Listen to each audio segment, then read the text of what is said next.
Assalamualaikum warahmatullahi wabarakatuh. Sebelumnya perkenalkan, nama saya Sandi Angga Prayoga dengan NIM untuk 30141601967. Mohon izin saya membuat video ini untuk memenuhi tugas akhir atau UAS dari mata kuliah Teknologi Pembelajaran PNFI yang diampu oleh Bapak Lasi dan Bapak Fadli. Pada video kali ini saya akan menyampaikan 4 poin utama. Yang pertama tentang pertanyaan refleksi tugas PKN FIP. Poin yang kedua tentang proposal PKM FIP Unitas Energi Malang yang saya buat bersama kelompok saya bernama Caca. Yang selanjutnya ada poin kaitan dengan makna mata kuliah Teknologi Pembelajaran PNFI. Untuk poin yang terakhir ada jelaskan peran motivasi dalam proses pembelajaran. Baik, di sini saya akan menjelaskan pada poin yang pertama, poin A, yaitu pertanyaan refleksi tentang tugas PKM FIV ini. Nah, di sini ada 4 pertanyaan. Untuk pertanyaan yang pertama, apa judul proposal PKM yang Anda ajukan? Mengapa judul itu menarik? Judul yang saya ambil adalah DWG, Pemberdayaan Pegawai Seberan melalui Inovasi Digital Promosi dan Ekonomi Kreatif. Alasan memilih judul tersebut karena banyak penduduk dari desa Deberan yang menjadi pengelola desa wisata tersebut belum banyak yang paham tentang teknologi, terutama dalam pemesanan tiket wisata secara online atau promosi pada media sosial. Nah, hal tersebut yang menjadi sangat menarik dan alasan saya untuk mengambil judul tersebut. Untuk pertanyaan yang kedua, ceritakan proses ketika Anda membuat proposal tersebut. Nah, ceritanya bermula dari saat Pak Fadli menugaskan untuk membuat proposal PKM, kemudian diupload pada lomba PKM antar departemen yang kebetulan diselenggarakan oleh Talent Center FIP dan sekaligus sebagai tugas ujian tengah semester atau UTS. Kebetulan saya berkelompok dengan Sakinah Mirza atau akrab dipanggil Caca. Terus Caca menawarkan program yang hampir sama dengan yang kita kerjakan ini. Akhirnya kita sepakat untuk memakai program dari usulan Caca tentang desa wisata berbasis QR Code untuk memberikan edukasi kepada pengunjung tentang desa wisata tersebut. Tetapi sedikit kami modifikasi untuk program. Alhasil program yang kami ambil ialah DWG, Pemberdayaan Pegawai Seberan melalui Inovasi Digital Promosi dan Ekonomi. Dengan data penunjang program ini sepenuhnya dari proposal PKM yang telah dibuat oleh Caca. Singkat cerita, kami selesai mengerjakan pada H-3 sebelum upload di Google Form-nya lomba PKM yang diadakan oleh Talent Center. Untuk pertanyaan yang ketiga, apa hal menarik, hambatan atau tantangan yang Anda temui selama mengerjakan tugas ini? Hal menarik yang saya alami ketika mengerjakan PKM ini, ternyata penggunaan QR Code bisa mempermudah wisatawan dalam mengakses informasi tentang desa, bisa membantu wisatawan dalam mengedukasi juga tentang asal mula terbentuknya desa wisata tersebut gimana, dan sekaligus bisa menjadi tempat promosi untuk barang yang dijual belikan UMKM di sekitar desa wisata tersebut. Untuk hambatan atau tantangan dalam mengerjakan tugas ini ada dalam diri saya sendiri, seperti rasa malas atau menunda-nunda pekerjaan yang akhirnya menimbulkan kegelisahan dalam mengerjakan proposal PKM, dikarenakan mengerjakannya dalam waktu sudah H-3 atau sudah terlalu mepet deadline pengumpulan. Untuk poin yang keempat, apa hikmah atau pembelajaran yang dapat didapatkan dari proses membuat proposal ini? Hikmah atau pembelajaran yang saya Dapat dari proses pembuatan proposal ini, saya dapat belajar teknologi yang simpel dan bisa memberikan dampak positif bagi desa wisata. Belajar cara penulisan proposal yang baik dan benar. Oke. Sekarang lanjut ke pembahasan poin B tentang proposal PKM yang saya buat bersama teman kelompok saya, nama Caca. Ya, di sini ada poin tentang latar belakang, perumusan masalah, tujuan, dan manfaat program. Untuk latar belakangnya sendiri, judulnya sudah saya jelaskan di awal tentang DWG Pemberdayaan Pokdawis Jemberan melalui inovasi digital promosi dan ekonomi kreatif. Mitra program yaitu Pokdawis Jemberan, beralamat di Jalan Mangga RT 3 RW 13 Dusun Gondorejo, Desa Ororombo, Kecamatan Batu, Kota Batu, Jawa Timur. Mitra bergerak dalam pengelolaan Kampung Wisata Jemberan sebagai destinasi wisata berbasis masyarakat. Masalah utama yang mereka hadapi meliputi rendahnya pemanfaatan teknologi untuk pengelolaan wisata, promosi yang belum maksimal, serta keterampilan digital anggota yang belum merata. Kondisi ini membuat informasi wisata sulit diakses wisata. Dampaknya pada pengunjung yang berkurang, daya saing wisata desa meningkat, pendapatan ekonomi masyarakat, serta peluang edukasi lingkungan bagi pengunjung. Masalah tersebut relevan dengan bidang pendidikan non formal dan informal karena berhubungan dengan peningkatan kapasitas masyarakat, literasi digital, dan pemberdayaan sosial ekonomi berbasis komunitas pariwisata. Data menunjukkan kesiapan digital baru tercapai sekitaran 37% pada pengelola wisata. Sebesar 23% warga masih gagap teknologi dan hanya sekitar 7% yang mampu menggunakan media digital secara maksimal.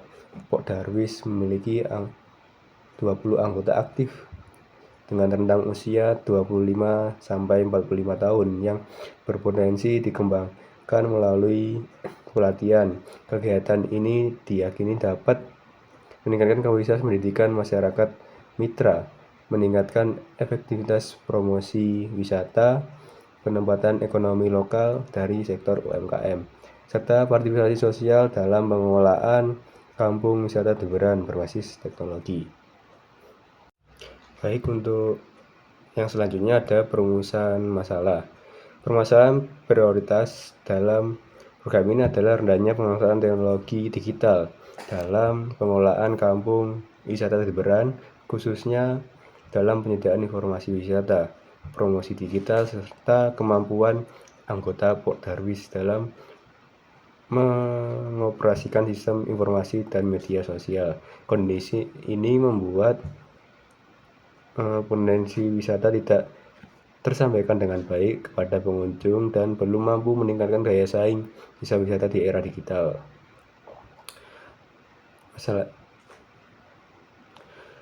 Masalah ini juga berkaitan langsung dengan prinsip pendidikan non formal dan informal. Program dirancang fleksibel sesuai kebutuhan belajar masyarakat yang memiliki kemampuan teknologi berbeda-beda. Program menyesuaikan konteks lokal yang menekankan budaya dan potensi desa wisata sebagai sarana belajar berbasis pengalaman. Upaya penguatan literasi digital, anggota Pokdarwis menekankan aspek pemberdayaan masyarakat agar mereka mampu mengelola, mempromosikan, dan mengambil keputusan bagi keberlanjutan wisata secara mandiri. Pendekatan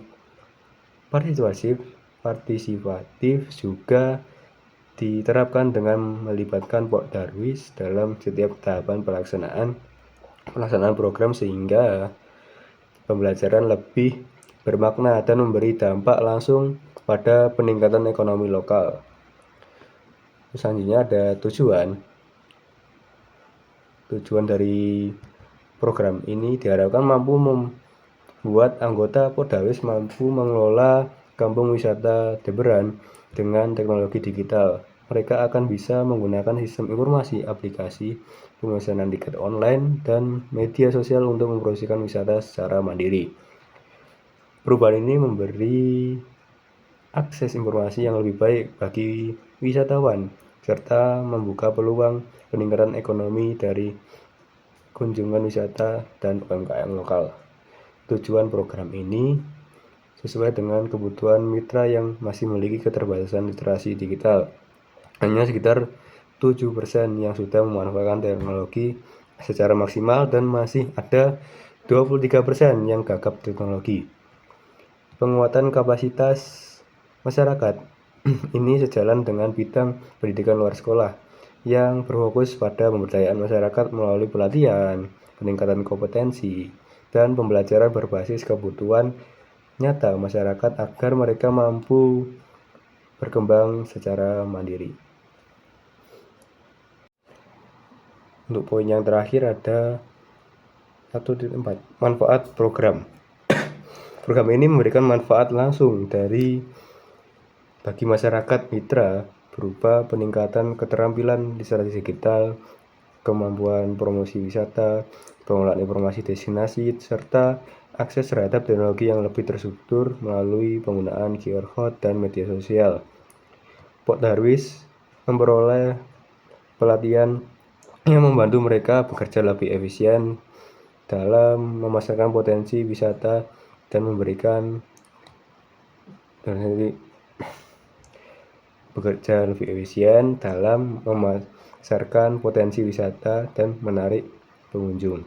Program ini meningkatkan kapasitas dan kemandirian masyarakat karena anggota Podawis terlibat dalam perencanaan, pelaksanaan, hingga evaluasi sehingga mereka mampu mengelola inovasi teknologi secara mandiri setelah pendampingan selesai.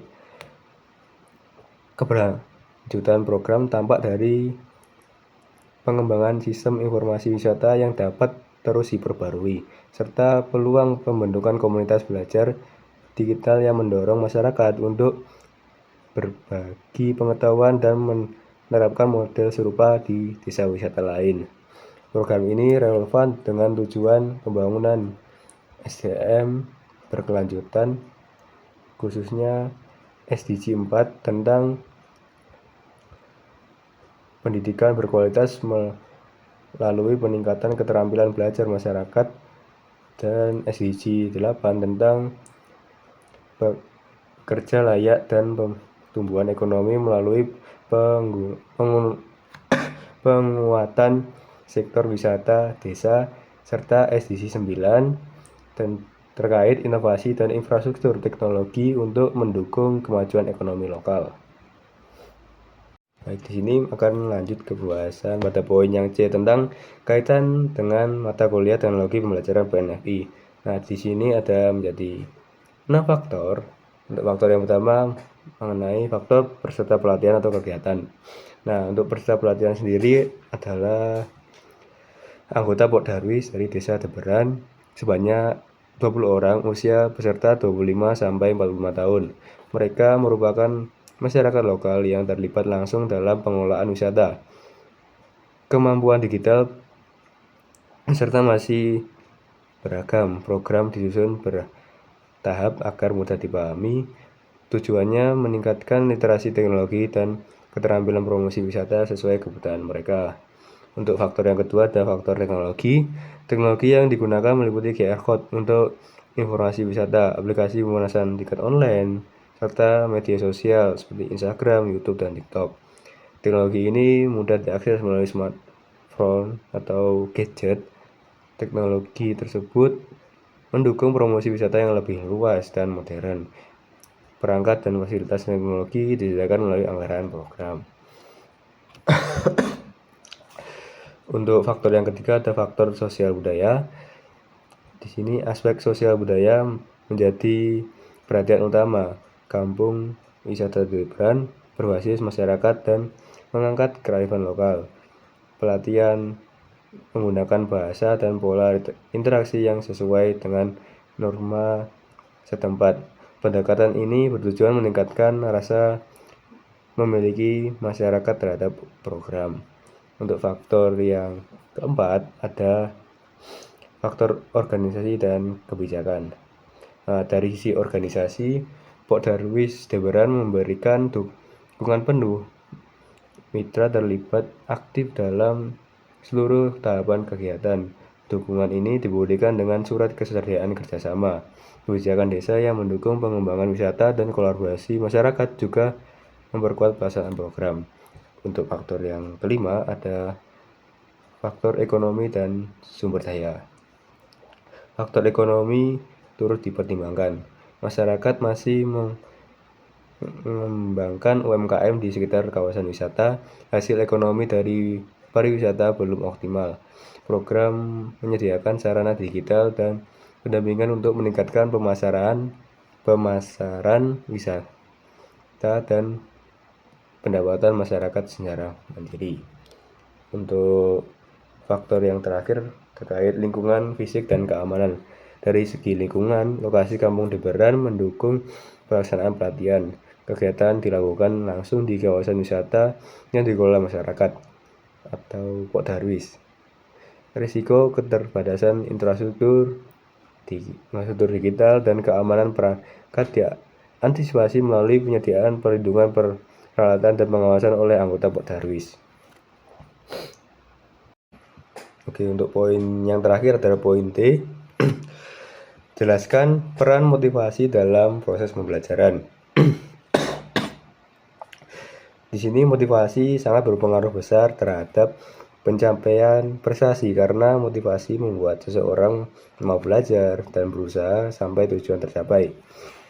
Ketika peserta memiliki motivasi yang kuat, mereka aktif akan mencari solusi dan tidak mudah menyerah. Motivasi menjadi fondasi teach how to learn karena belajar tidak hanya menerima materi, tetapi melatih seseorang untuk mandiri, memahami cara belajar yang sesuai dengan dirinya.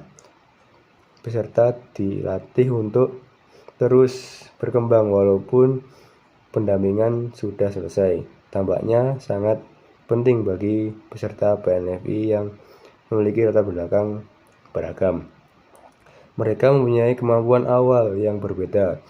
Motivasi membantu setiap peserta bergerak sesuai ritme masing-masing, merasa dihargai, dan percaya diri untuk meningkatkan pengetahuan serta keterampilan yang dapat digunakan dalam kehidupan sehari-hari.